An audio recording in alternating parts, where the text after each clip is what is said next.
How's it going, guys? Today I want to talk about the Pomodoro study technique and why I think it's nonsense. So the Pomodoro Technique, for those who may not be so familiar, was a technique invented in the 90s at some point, and it's gained quite a bit of popularity amongst productivity experts and self-help gurus who really promote this technique. And essentially what you do is you set up a timer, and during that timer you are focused, you do whatever task you're doing, whether it be studying or doing some work, and then when the timer goes off, you take a break.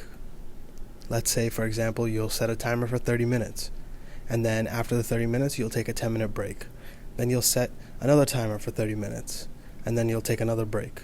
And essentially the goal or the theory behind the Pomodoro technique is that you take any task that you're doing and you split it into smaller, more digestible tasks, which is fine. I think the theory behind it is fine. But I think when it comes to studying in particular, even when it comes to doing other tasks, your goal is your brain wants to get into a flow state. You want to get into a rhythm. And the Pomodoro technique constantly pulls you out of the rhythm. Let me give you an example. Let's say you're writing an essay. It takes you a long time to get started, come up with an introduction, and kind of organize your thoughts in order for you to convey exactly what you're thinking or what you want to say. And then eventually you reach a point where you're starting to get into a flow state.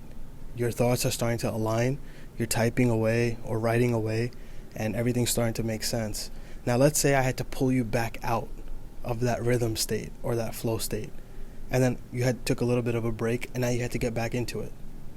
Now you would spend X amount of time trying to get right back into that focused flow state that you were just in. And same thing happens with the Pomodoro technique. Now when you're sleeping, when you sleep, you go through different phases of sleep. The best phase of sleep and where you feel the most refreshed is REM sleep. Let's say it takes you 4 hours to get into REM sleep. And once you get into the REM sleep, your alarm goes off and now you have to take a break. And then now you have to go back into REM sleep.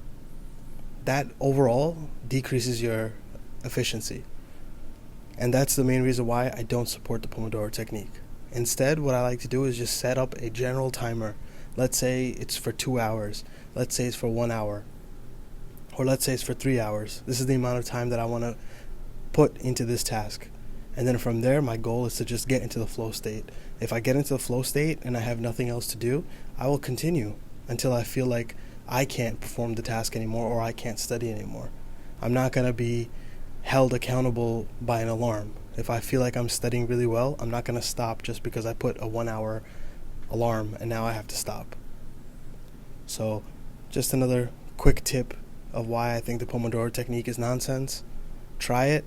If it works for you, fantastic. There's no right or wrong way to study, but just wanted to put my thoughts out there why I don't support the Pomodoro technique. So, leave in the comments below, do you use the Pomodoro technique? Don't forget to like and subscribe. And until next time.